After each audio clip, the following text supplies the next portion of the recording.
The Tech Educator Podcast is a proud supporter and member of the Education Podcasting Network. Check out edupodcastnetwork.com today for your favorite educational podcasts. Welcome to the Tech Educator Podcast.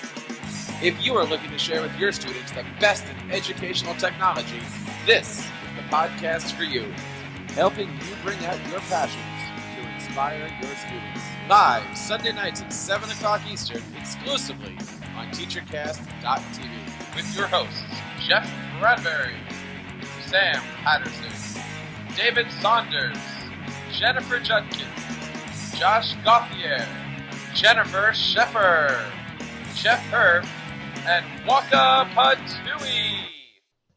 Hello, everybody, and welcome to the Tech Educator Podcast, episode number 109. Today, we're going to be having a great EdTech debate. Which device should you be using for your classroom? Is it an iPad? Is it a Chromebook?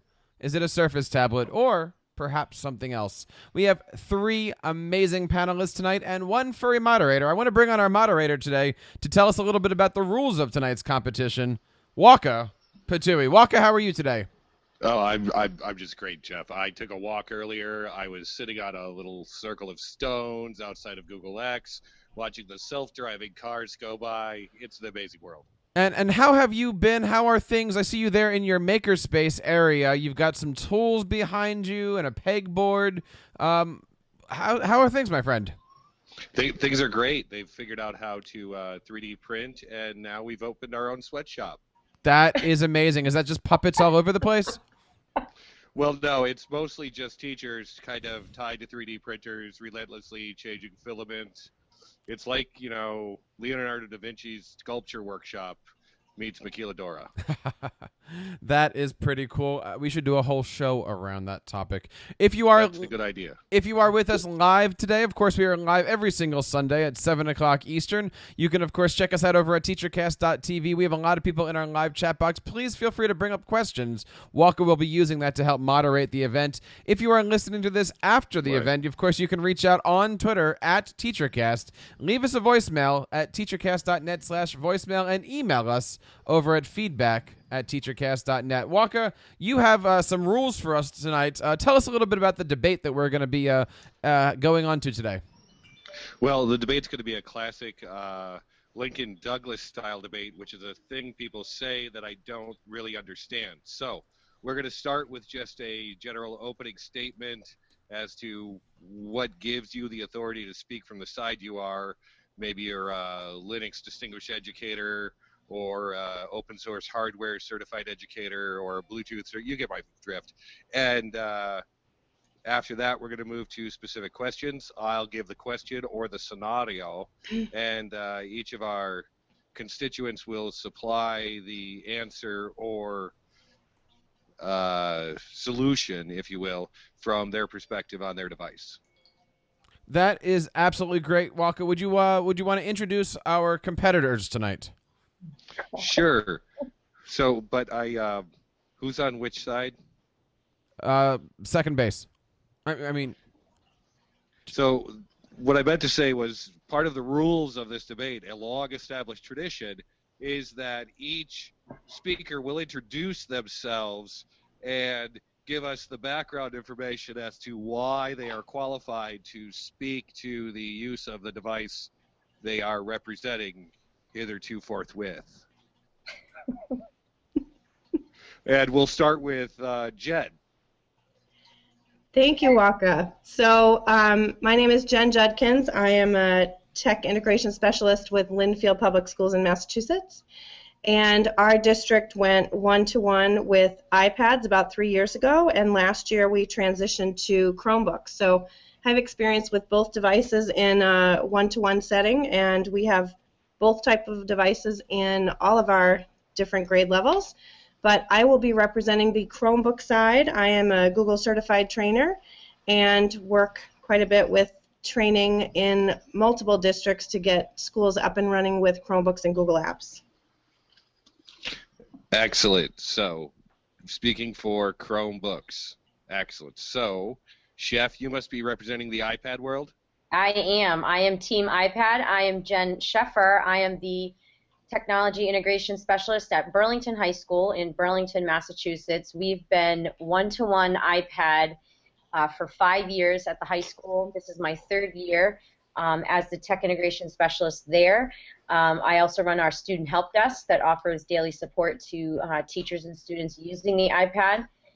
We've been one-to-one iPad district-wide going on 2 years, I believe.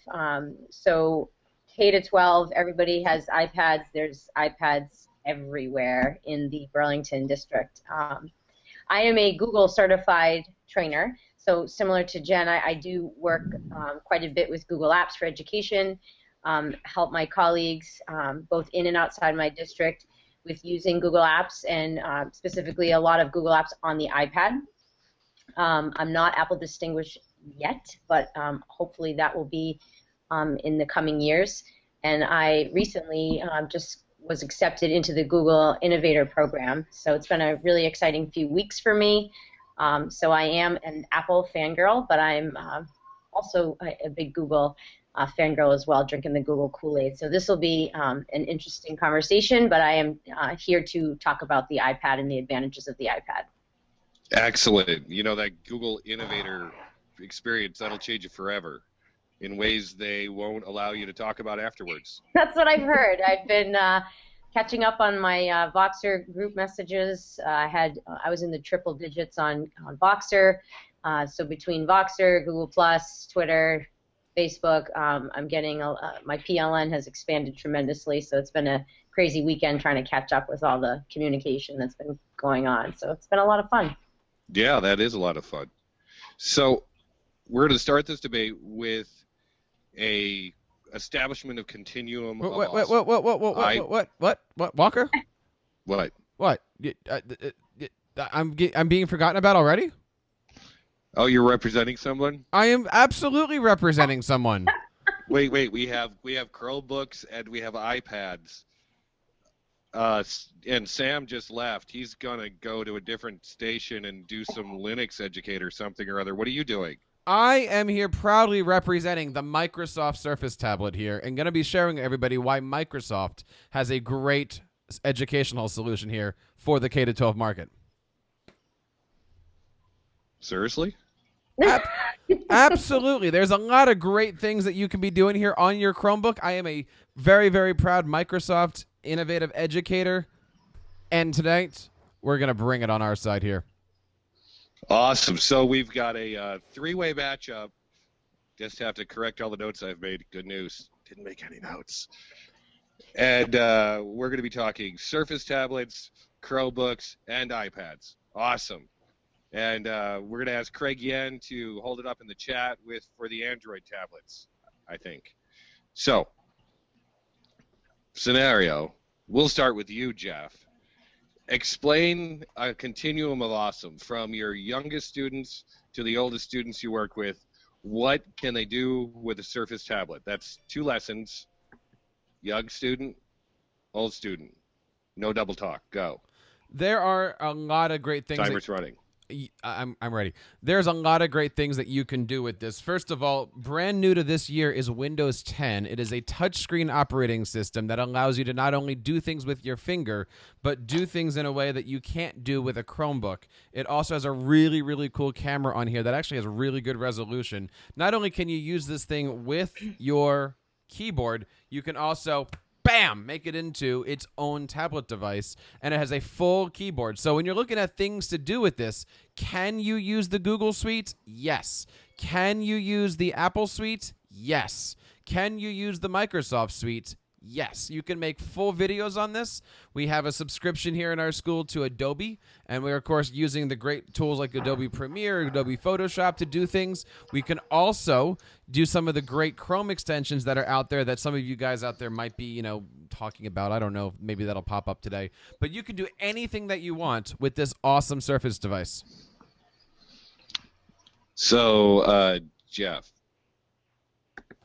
Yes? Try this again. Yes. Go ahead. It's a continuum of awesome. Mm-hmm. It's 2 things. 2 things. I just mentioned like 12 things. Young student thing? No. You used indefinite pronouns. We want like concrete nouns. 2 things, young kids, old kids. I can If it's create. make a movie, tell us what they're making a movie about, Sure. what age they're making a movie at, et cetera, et cetera, et cetera. Let's say that you are a 2-year-old and you were playing with a Surface tablet. You could use this because the only thing that you have available is your fingers. You can use Microsoft Paint to do some really, really neat pictures on here, and then we can import that onto PowerPoint, and we can use Microsoft Paint and PowerPoint to create some pretty cool things for a 2-year-old to be having fun with while here's the second thing, while they're watching Mickey Mouse Club. And because I have 2 2-year-olds, that's 4 things right there, Walker. Okay, thanks. That's great. Same question, better answer. iPads. Okay, 2-year-olds definitely play with tablets, but they play with these. They play with iPads. Our IT director. Hey, put that down. I don't know, MS Paint. These are some tools I haven't heard of in quite some time. I'm going to try to stay nice. I'm going to be nice. Our IT director has a toddler, and she's already navigating her way through the iPad. My daughter was doing the same. She's now 8 years old. Basically, 2 words: App Store. I mean, the App Store on the iPad is just a gateway into a ridiculous amount of educational content in every discipline for every grade level. And when you look at, and most of it is free, the foundational apps that we use in our district are free. We're not about those 60 or 80 new apps you can use for formative assessment. We stick to a core foundation of tools and apps that are integrated in most grade levels, and that would be the Google Apps Suite for sure. iMovie, Explain Everything is absolutely incredible. Some of the newer ones that have just hit the App Store in the last couple years were TouchCast, a TV in a box, no fancy equipment needed, just the iPad. Adobe Voice has been really popular, as well as MoveNote for doing narrated slideshows, but with a combination of video as well. In some of the younger grades, they're using Drawing Pad in conjunction also with Book Creator. So we've got 2nd graders using Book Creator, and we've got seniors in anatomy, in AP Anatomy, using Book Creator. And yeah, let's just pause for a minute here. I'm neutral, but we could stop and do a 25-minute commercial for Book Creator app right now. It's pretty amazing. I mean, and I think the thing with the iPad is that it really challenges teachers to think, really at high creativity levels. They have to really be creative. I think you have to, as an educator, you have to reframe your mindset and your entire approach to instruction. And I think it's scary for a lot of teachers because they're used to Microsoft Office, and they're used to heavy word processing and heavy research, and those things are still necessary for students, absolutely, especially at the post-secondary level. But to be challenged to think at a level that they're not necessarily comfortable with, I think is intimidating for a lot of teachers. I've seen our foreign language department in particular embrace the iPad in incredibly innovative ways. All you have to do is say the name of an app and they'll try it, and they'll oftentimes be successful with it the first time, but if they're not afraid to try again. So they're learning alongside with their students. It's a very collaborative tool, and they're taking suggestions from the kids. You know what? I forgot to get my bell. I was going to steal the librarian's bell. Wait, I was going to just wait ring a minute. I'm going to keep going. Walker, can we let the record show here that Miss... Seriously. Wait, Two wait. things. Young kids, old kids. You did both a Book Creator app. You're done. Let's hear about Chromebooks. Can we just let the record show that she stuttered trying to find something nice to say about the iPad? Me? All right, hey, you're impinging on my time. I'm ready to start. Boom, you tell him.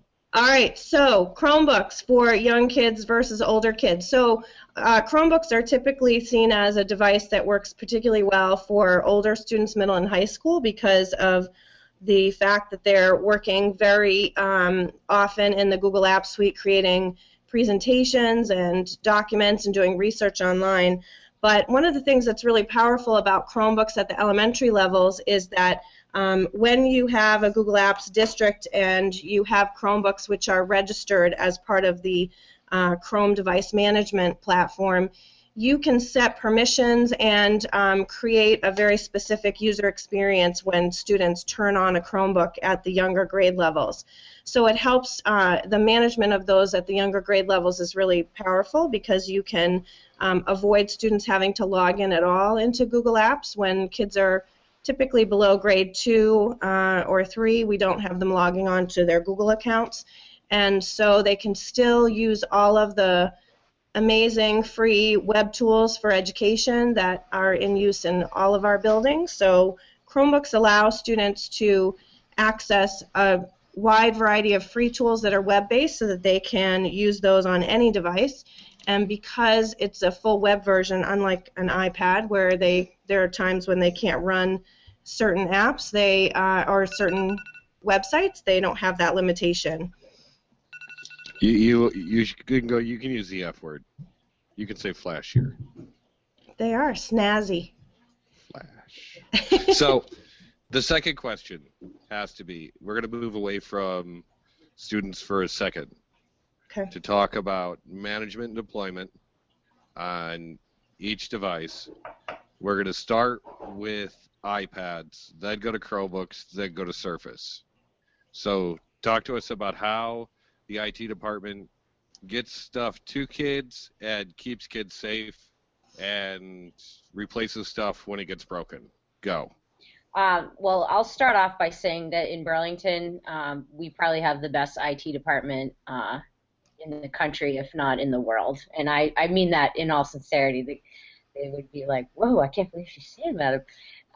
They are really just high caliber, A+, and they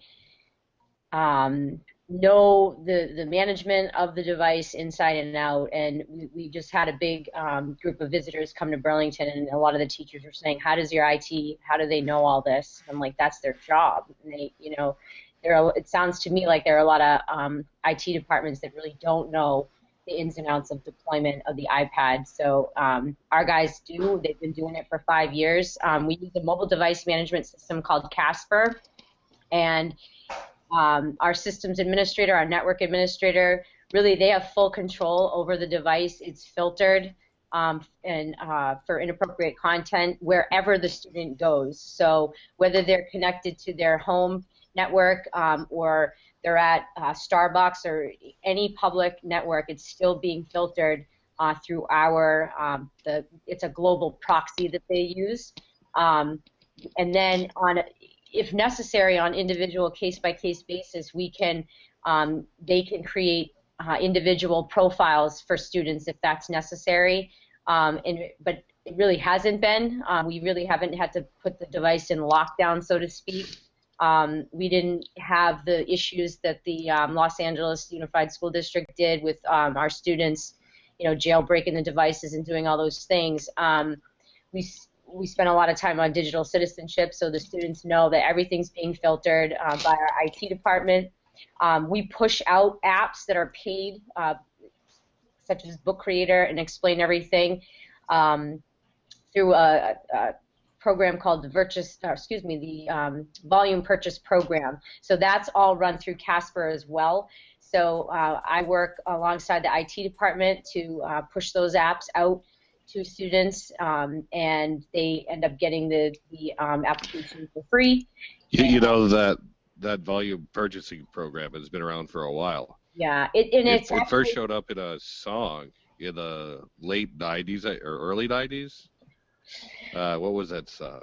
Are you down with VVP? Yeah, you know me.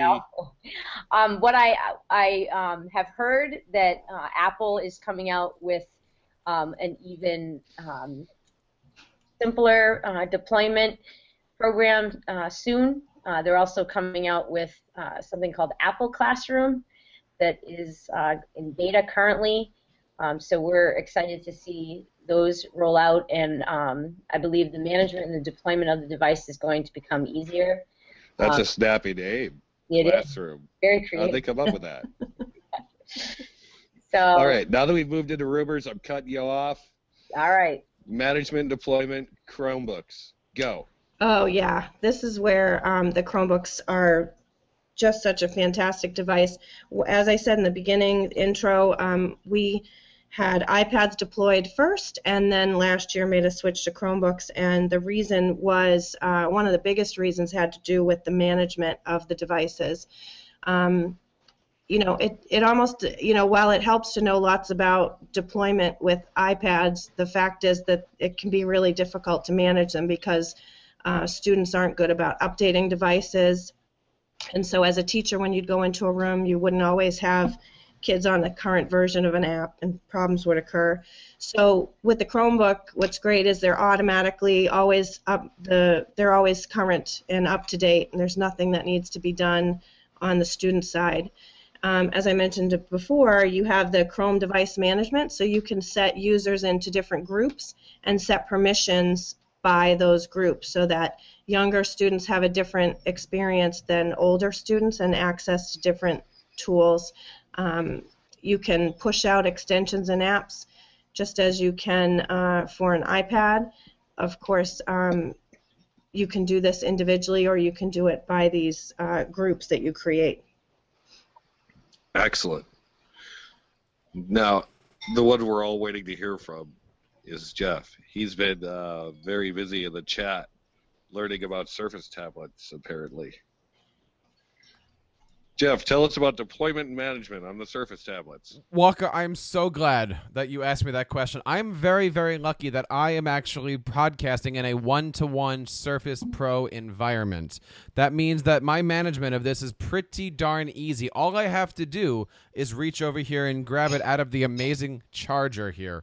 And it deploys itself very easily. I just pick it up, and it's been deployed in my hands. Now, as far as bringing this out and using it with kids, the easiest way to do that is you have one kid try to give you a hug, and the other kid goes around you, grabs the Surface tablet, and then brings it to the TV, where she's waiting for it with Mickey Mouse's open arms.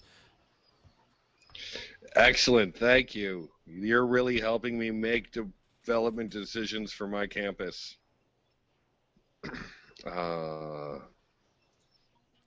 Fun. Back to fun. So, it is, say, December, and let's say it's Computer Science Education Week. You've got your device, your Surface tablet, your Chromebook, your iPad. The parents are coming. The board's coming with them. The principal might even be there. Somebody's going to pay attention to something, and you've been instructed to dog and pony show the heck out of this thing. What do you do? Starting with Chromebooks. So for Computer Science Education Week, is that where we're at, Wonka? Yeah. Okay, so the great thing about Chromebooks is that they are not, I can easily pull them out and give them to anyone to use. So as kids come in to experience Computer Science Education Week, they don't need to sign in or get to a specific device. So they work fantastic on a cart environment, which is how we use them in a lot of different grade levels. So they would be able to go into a device and, for example, at our younger grades during Computer Science Education Week, we had a web page that they would go to immediately as soon as they powered on, and that had a thing link with all the different sites they could go to experience Computer Science Education Week, whether it was code.org or Codable or any of the different sites that were available that week, because they were all web-based and they worked beautifully. So a note here, Jeff. Thing link is a concrete noun, whereas thing is more of a pronoun. You see, they're different. One's actually a proper noun, the other's a pronoun. One means something, the other not so much. Now, I really like how you focus on the web-based instructional environment. and that speaks to lesson design, which we're going to get to next. But, Chef, Computer Science Education Week, iPads. Sure. We did a similar process to what Jen described. I had a s'mores flyer that had direct links to the various coding tutorials that the students could choose from during Computer Science Education Week, and we featured different levels from beginner to more advanced. You're taking my airtime. Is that Jeff? It's not me. So kids were doing them not only on their iPads, but a lot of them were doing the tutorials on their iPhones as well. And they got right into the tutorial. They were doing Star Wars this year. Many of them they were doing and creating the games. Our principal even got in on it, and he was creating a game. And at the end of it, they got their certificate. So they were doing it mostly from their iPads or their iPhones. They were doing the Anna and Elsa Frozen one. They were designing snowflakes. And at the younger grades, they're using Daisy the dinosaur. They're using hopscotch.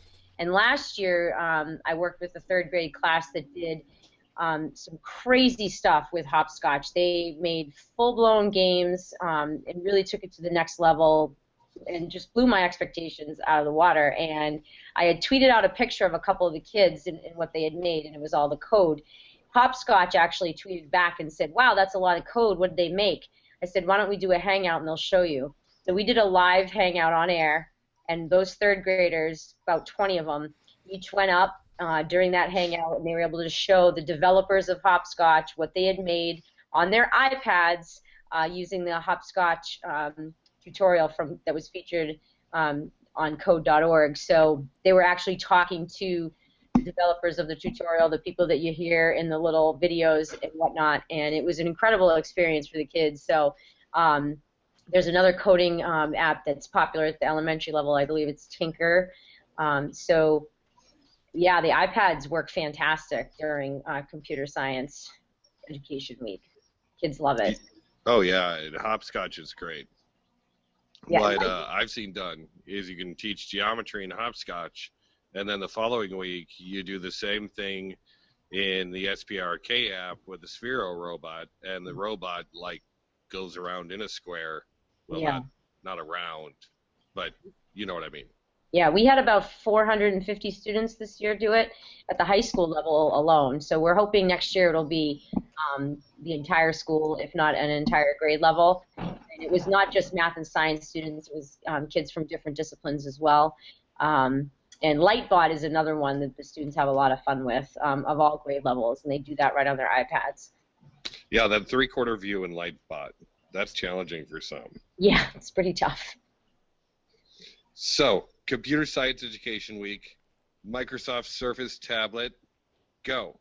One of the things that I'm doing this year is creating STEM labs and maker spaces. We're getting into all of that stuff.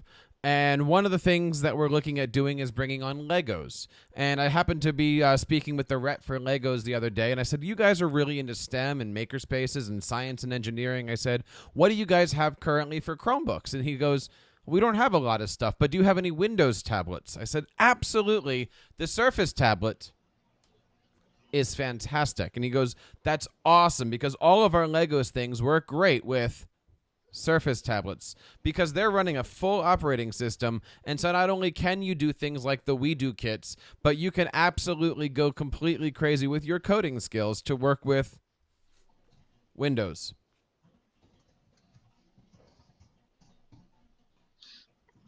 That is fabulous. Tell me more.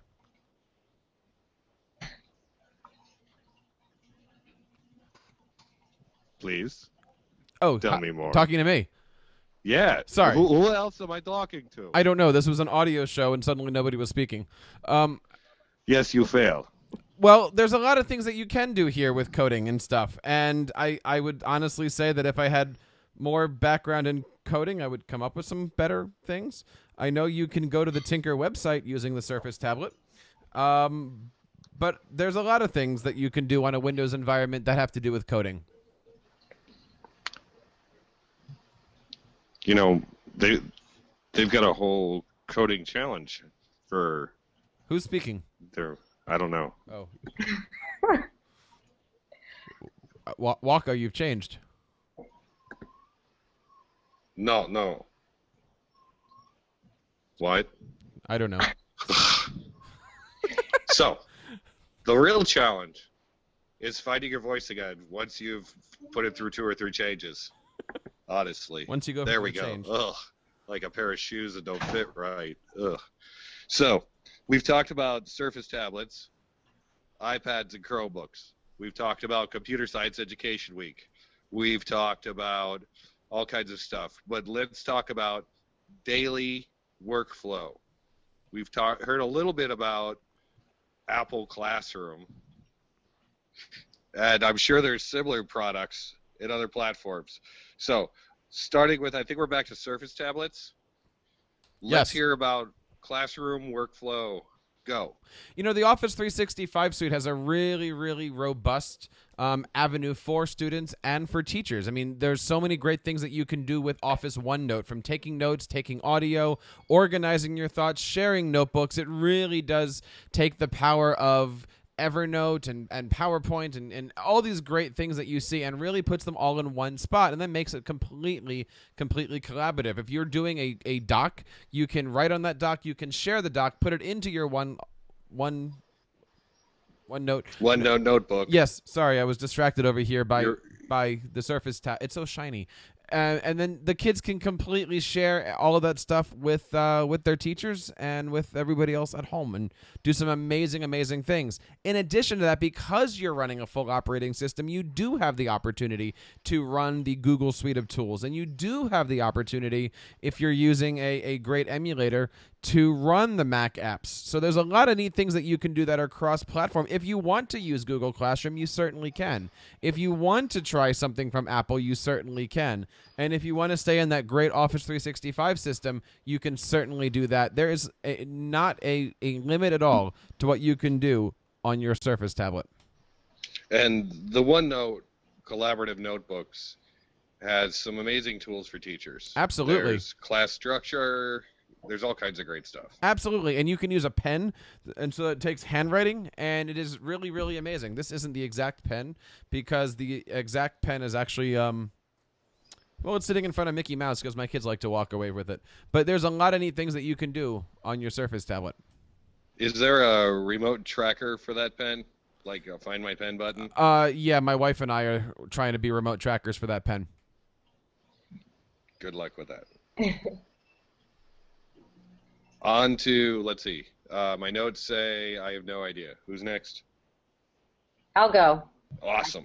Daily workflow. So Google Classroom has been adopted heavily, I would say district-wide, but a lot of high school teachers have embraced Classroom this year. Some of them have done away with their previous Google sites because it's simple and it's just doesn't have a lot of bells and whistles, and it's really great for the iPad because students are doing a lot of creation in other apps.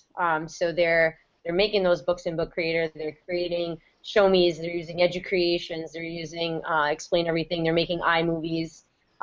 So all the things that they're making, because they're working at that high level of Bloom's taxonomy, the things that they make can be easily submitted to their teacher through Google Classroom.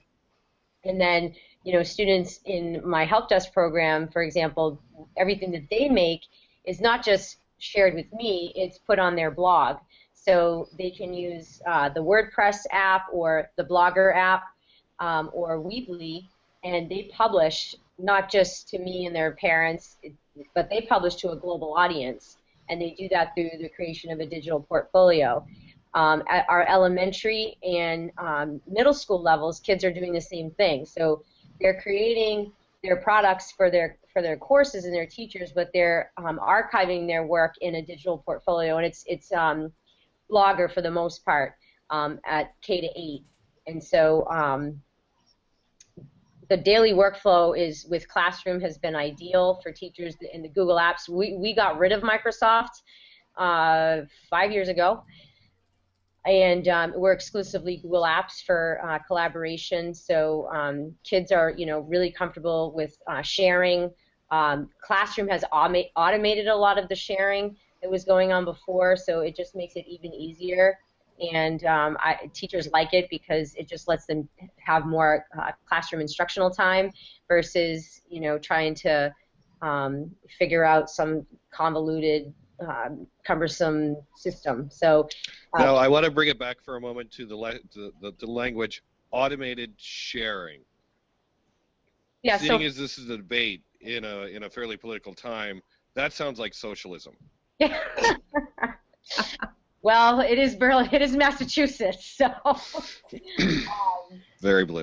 Teachers just make a copy for each student. So if kids do have to take notes, if there's a worksheet, if teachers just have a standard worksheet, which I'm not a fan of at all. That's not why we don't have iPads for kids to be using them as digital notebooks. We want them creating, but when there is a time and a place for a worksheet, just like there's a time and a place to put the iPad away and use a different tool. But teachers can use that make a copy for each student feature, and it just pushes it out automatically. It has the name. If it's a Google Doc, the student's name is automatically put on that doc. The collaboration can start immediately. And oh, wait. You don't have to tell us all the good things about Google. We got Jen for that. Yeah. I want to hear more about this Massachusetts thing where we're throwing all the iPads in the river. Can we get back to that? Hey, you think you're a moderator? I have control You're of a host. I have control of the camera here. That Come on. coming back to socialism there. Means of production. Chromebooks. And I love that everyone just spent the last 10 minutes talking about how great Google was for sharing. Right? Since You're it like, is. what she said. It is. But $300 less. But nobody talked about how great $300 Chromebooks less were. and so many other things that are better than the version of the so Google Classroom solved a lot of problems for iPads in the classroom because Apple, despite the fact that they've been on the education market, so to speak, for a couple years ahead of Chromebooks, never seemed to get the message from teachers that they needed a solution to their workflow. But Google in their Chromebooks had been around for quite a bit less time and yet came up with this classroom option, which is really helpful for teachers on multiple device platforms. I think the major difference is that when you're on a full web version of Classroom and Google Apps, there are so many more features that are available to you that are not available in the version that you're using on an iPad. So just like any other mobile app, when you're using mobile apps, it's like the difference between going to the ATM and going inside to the bank. What you can do and what's available to you is quite a bit different on a lightweight mobile app version versus a full web version. Because they don't give out lollipops at the ATM. Yeah. But like I said, we're doing project-based learning in a lot of classrooms in our building, so they don't necessarily need all those features, those added features, because kids are given choices to demonstrate their learning through the use of apps that allow them to be more creative. So just to be clear, your argument is we don't need those features, our learning is better. No. I have a different type of approach to pedagogy, and I just want to say also too about cost. A lot of people come to Burlington and they are figuring out which device they should get if they're going to go one-to-one or should they go BYOD. I don't think we'll ever go BYOD in our district just because from a management perspective, I don't think they will. I also think that they feel like having a consistent device is just better. That's the choice that we've made. But in terms of cost, I mean, our superintendent has budgeted for technology the way he would for electricity or plumbing. Like they're not going to open the school and say, oh, we can't heat the school this year, so we're going to cut that. That is his mentality when it comes to the technology budget, and not just devices, but infrastructure. So every 5 years, we get a district-wide improvement of our infrastructure. Just this past year, they put in all new access points, so our kids and teachers can get access anywhere in the building. The network is ironclad, and it's fast and it's reliable, and teachers aren't frustrated. And that's something that we all need, except for the Surface tablets. I was we all just thinking need really good Wi-Fi, except for the Surface tablets. I was thinking that I can completely help Burlington High School out with their electricity budget. We could just burn all the iPads for heat in the building. I don't think so. I don't think that's how it works. Yeah. And we also have a sustainability plan. A lot of people will just, get an influx of funds, and they'll just go crazy and buy all these devices with absolutely no foresight into, okay, what happens when these become outdated? What are we going to do? How are we going to, support the new devices? Our freshmen, all have iPad Airs, so all of our freshmen get brand new devices every single year. So we have this really strong, the network, the infrastructure, and then also the sustainability plan. And all those things have to be in place. I don't think it doesn't matter what device you pick, but whether it's a Chromebook or iPad, you have to have those things in place if it's going to work long term. See, and that's the point there, Walker. You have to have things in place for it to work. Here, you don't have a problem with space because you're using a full operating system. How many school districts are out there saving pennies buying iPads with only 16 gigs of memory, only to then find out that they can't put apps on there, they can't do much with it, it's not even a full version of things, and if you actually want to do something, you have to pay for it because they don't handle that. That's if you can get your tech department to actually pony up for the free for the premium apps. Surface tablets, my friends. Surface tablets. That's where it is. Or an IT department like the one we have in Burlington. I thought your IT department was run by students. Yeah. That's their tech team. We have a student help desk, Jeffrey. You know that. They support our IT staff with the low-level technology issues. They're the student geniuses. They do a lot. They do things that the IT department they don't even know what they're doing because they solve a lot, of problems. So right, and that's why if you don't have a tech department that knows things, iPads are great. Go ahead. I'm just gonna plow over it. I'm a moderator. I'm unstoppable. I still have the microphone.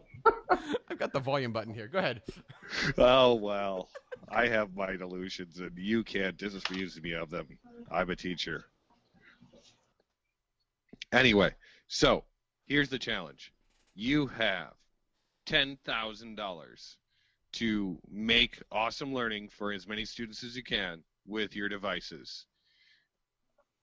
How many can you go? How many can you support? 10 grand. How far does that go in your world? Now, I'll give you 30 seconds to do the math. And while you do that, I'm going to sing Craig Yen's favorite song. Craig Yen, what's your favorite song? He's on a 40-second delay. Right, that's why I said 30 seconds to do the math. Oh, sorry. Go ahead. It's an audio show, though. So I should keep singing? Somebody in their car is going to run off the road right now, Walker. Oh, that's too bad. I do want to give a big thank you and shout out to Nathan Stevens, who's on my side. He's now my new favorite audience member. Yes, but is his puppet. So, Walker, do you want me to go? Because it doesn't take me as long to do math because Chromebooks are so much less expensive. Yes. I'm sorry I had to say that. So there are a lot of options available. One of the things that I think are really fantastic about a Chromebook platform is that there is competition, which is a good thing for the market. So unlike the other devices that we're talking about in tonight's debate, Chromebooks have a natural competitive nature in terms of the hardware development. There are many companies that offer Chromebooks. You can get them for under $200 and upwards above $300, $350. For a really solid Chromebook that has 4 gigs of memory and has the device management cost associated with it, which is $30 per device for a lifetime. That allows you to manage them. And a touch screen, which is available for Chromebooks, so that's great, particularly for younger students. $250 to $300 is the going rate right now, so we could easily purchase about 35 devices with that budget. And how long would it take you to set those up?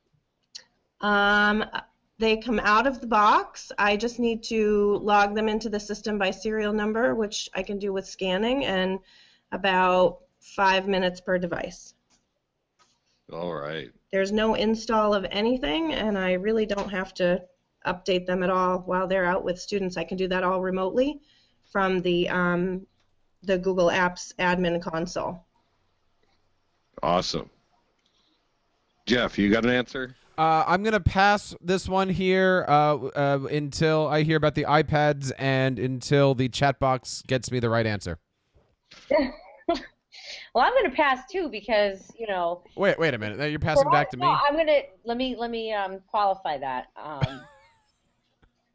We didn't pick the iPad. We're not Chromebook because we believe that the iPad is a better device for content creation and consumption. So our leadership in our district has made that commitment, and yes, Chromebooks are cheaper and they're easier to manage. It is, you know, I'll what's the word?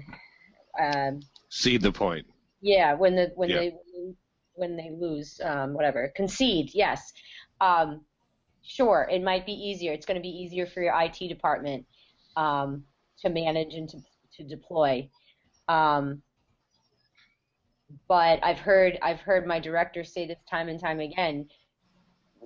Those factors don't matter because we believe that the device, the iPad, gives students more choices and more options for demonstrating higher level thinking, more of the creation, and it's the best device for that.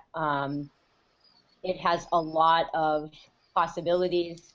There are a ton of apps that are not that are free, and you know, it's a highly personal device as well. So when we talk about differentiating instruction and personalizing learning experiences for students, I mean, students, whether they're visual learners or kinesthetic or auditory learners, the iPad lends itself to each and every student in the classroom. They can pick and choose what application will best meet their needs.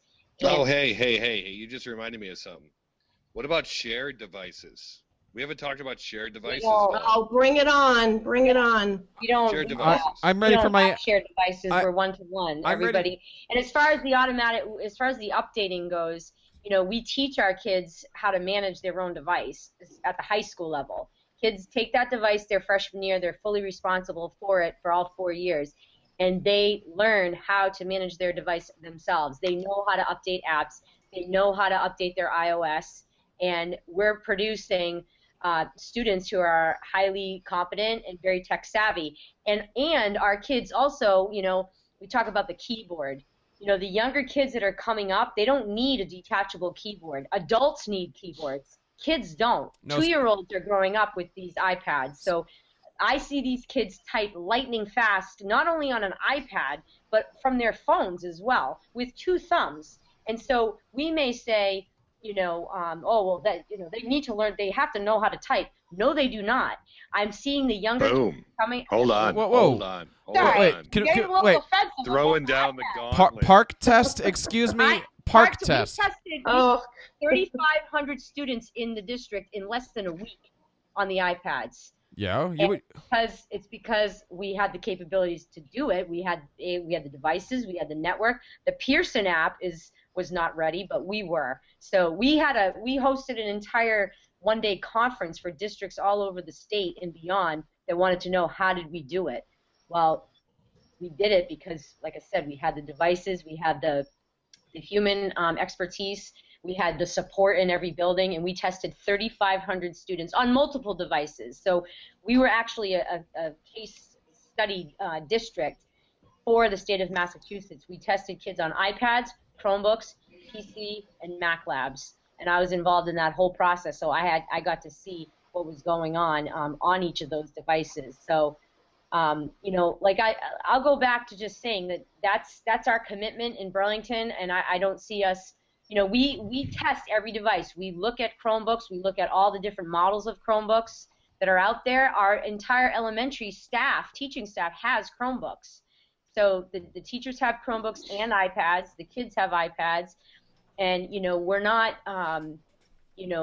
opposed to looking at different devices. And there's Surface tablets. I've seen those in the IT offices as well. We're currently testing iPad Pros.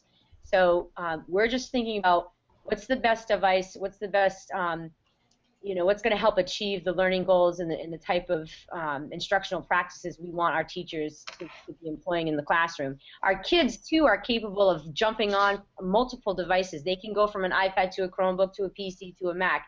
They're well-versed and lots of different You bring up a good point. Kids jumping on devices. How durable are these devices? This coming from Can somebody they be with no jumped feet. on? Jeff, you've got 2-year-olds and Surface tablets. I do.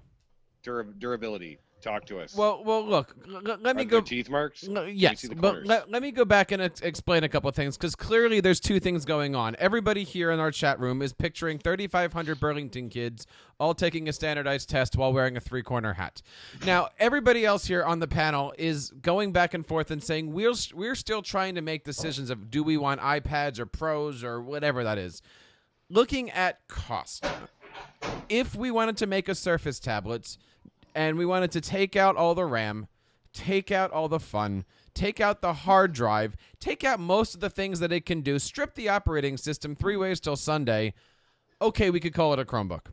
But there's a lot of reasons why there's a significant cost in there. So, to have the value of a full operating system is certainly a value in it to have. Thank you very much, ladies. Now, as far as stripping things down, I lost my comment because I was back to thinking about the three-cornered hat. Where were you again, Walker? You were talking about strippers? Yeah, no. People are driving. Oh, sorry. What was that question? So you were dodging the question Yes. about how many students you could put Surface tablets into the hands of for 10 grand. Well, right, because look, I could say that a Surface tablet or my device of choice costs $300 or $150 or $1.99, but again, there's no hard drive in those things. There's very little RAM. You can't do much with it. So it's hard to compare a $300 device to a $1,000-some device. False statement. Excuse me? I was just commenting. You were using mute button. Hold on. strategy of having two. And so there's a lot of things that you can do over here on a device that actually has some weight to it. Are you threatening me? No, I just unmuted you. Oh, I see. Yes. The reason why, Waka, the reason why they're not answering the question is that they are afraid to say out loud the cost difference between their platforms and the Chromebook. There is no cost difference. The iPad is very expensive. It's the most expensive device of the three, I would assume. But there's no cost difference. If you were going to take an iPad and put 512 megs of RAM in it, it's going to go up. If you were going to take a Chromebook and put a 5 terabyte hard drive in it, the cost is going to go up. So you can't compare those things. We have Google Drive, though, Jeff, so everything that our kids do can get stored in Drive, and we have unlimited storage. We have Google Drive, too, but you know what? We can create movies on our device and then upload those, something that Chromebooks can't do. Right. Chromebooks can't do that, but iPads can, and we do. And that's a very common thing that the kids do. It's cute. A lot of kids will film the videos on their phones, and then put them into Drive, pull them off, and then put it in iMovie from the iPad. So very rarely do kids run out of storage. Surface tablets are used each and every Sunday in stadiums across the country, and I mean their camera capabilities are great. Waka, you're Waka. We lost our moderator. we lost. I must have proven my point. Waka. No. Yeah, Chromebook, going back to cost, people ask us that all the time, and a lot of times the reality for a district is if they want to go one-to-one, realistically and financially, the community members and the taxpayers, it just makes sense for them to do Chromebooks, one-to-one Chromebooks. It can be done. I think you've got to look at that from a case community to community. So I'm fortunate to be in Burlington where our community does support our one-to-one iPad initiative. There was a lot of conversations when we went iPad 5 years ago, and there was a lot of community support. And and it has continued. So we are lucky. I'm not going to deny that. The kids are lucky. They realize that they realize that there are kids at other schools that don't have the opportunity and the advantage to have a device like the iPad. So I think they're realizing that more and more. They realize that there are many schools across the country that don't even have Wi-Fi. Mm-hmm. So I mean, I think the point is Jen and I talk about this all the time. Like, the kids are fortunate to have a web-enabled device where they can get prepared for post-secondary, and they can have choices, whether it's in the App Store or whether it's through the Chrome Web Store. I think it's just an advantage, and I don't know what the Surface tablet has for like a marketplace, but kids are just lucky in general. So let me tell you something about that. The iPad rules, but let me just tell you something about that from my experiences, and let me see if I can read what Bridget says. Office 365 can be used for all students and is awesome for seamless integration. And I got that from the chat room. Derek, I'm looking at, I won't say Pearson ever again. I'm sorry, Derek. I just saw that. Trust me, we don't like that word either. So. But it's a reality. Yeah. In terms of breakage too,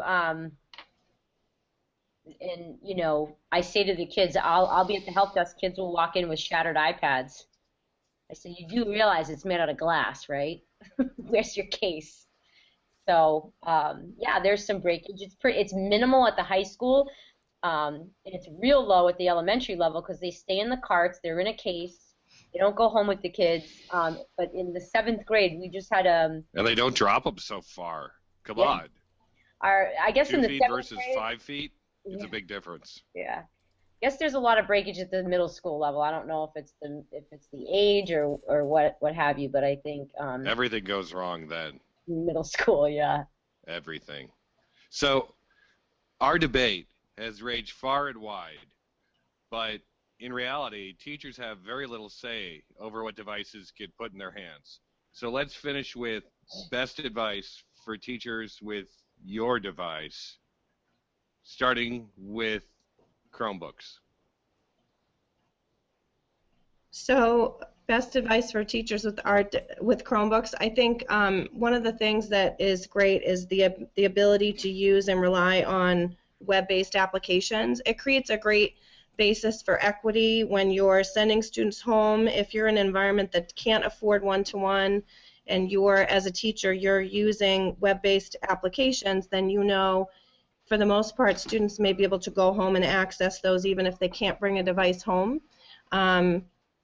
They can use their devices very easily in a shared situation. The use of Google Apps is fantastic for collaboration, as we've talked about. And I think, to have, even though it may not be perfect for every scenario, as Jen pointed out, I think it's really important to keep in mind that it's wonderful at any point if we can have some level or type of devices available for our students, because no matter what device you have, there's going to be something that you can do with that to enhance learning in your classroom. Unless it's a Surface tablet.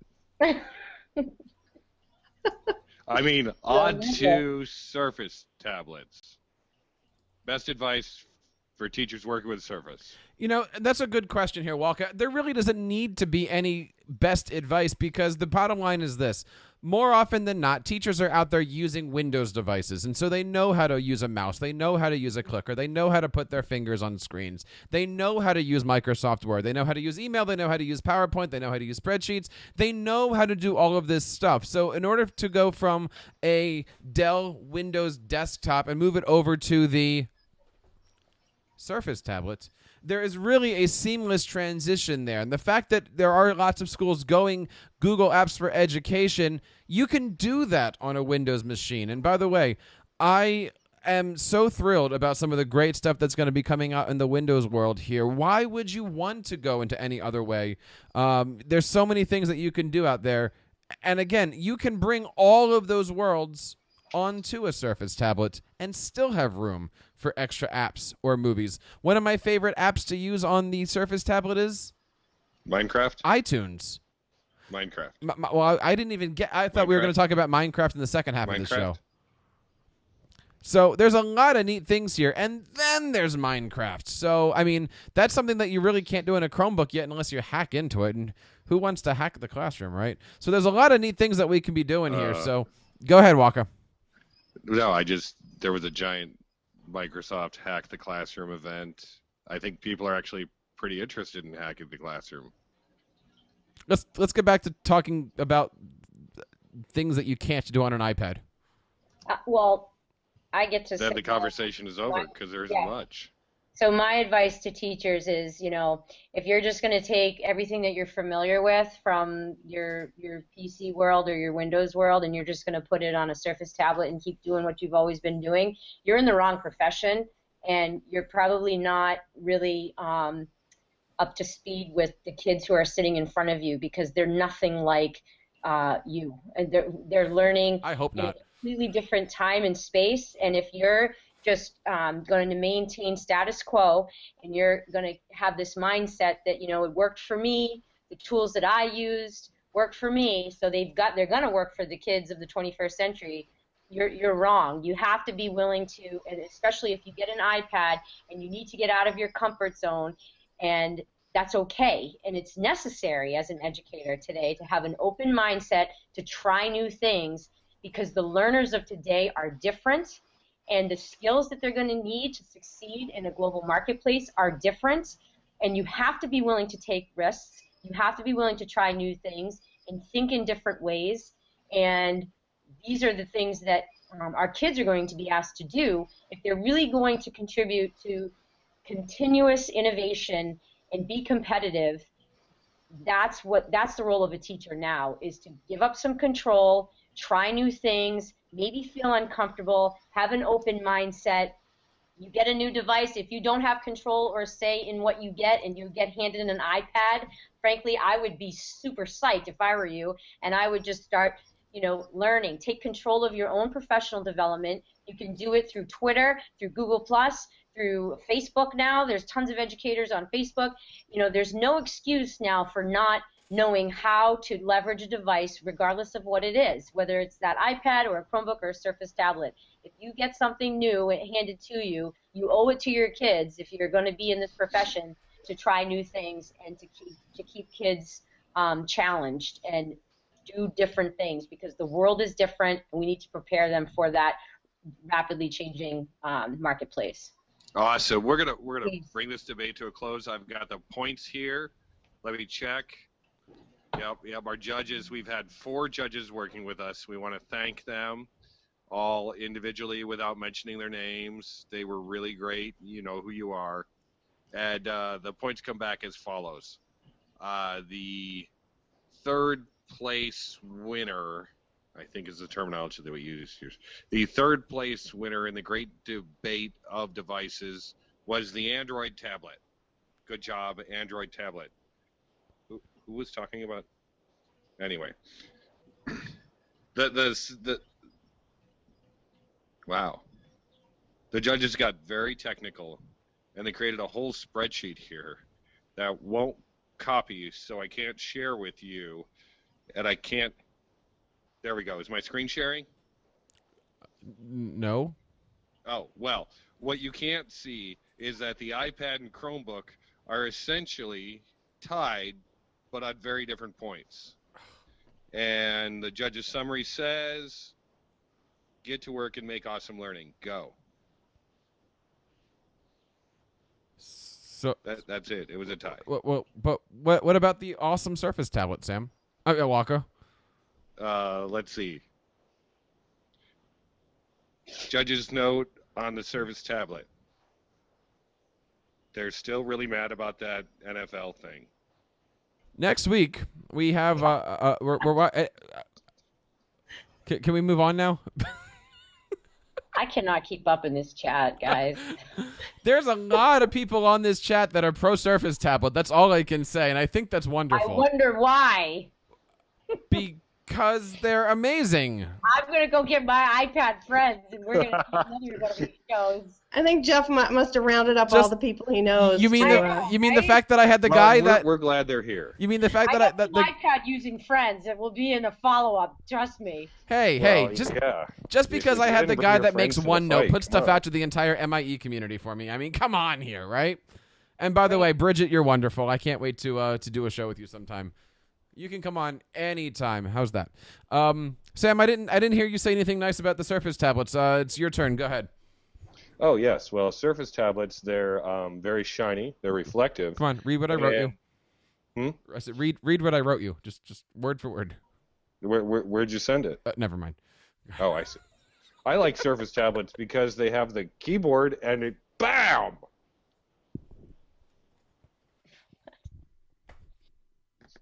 How's that? Are we still on the air? Yes. Oh my God.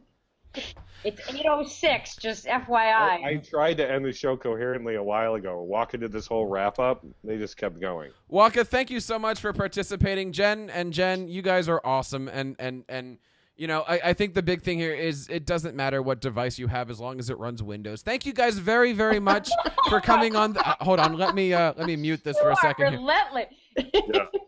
Thank you guys very, very much for being here for this show. Of course, you know, we're being silly here, but, you know, it is interesting to see some of the great features for everything here. But thank you so much. We will be off the next 2 weeks for the Super Bowl and for Valentine's Day.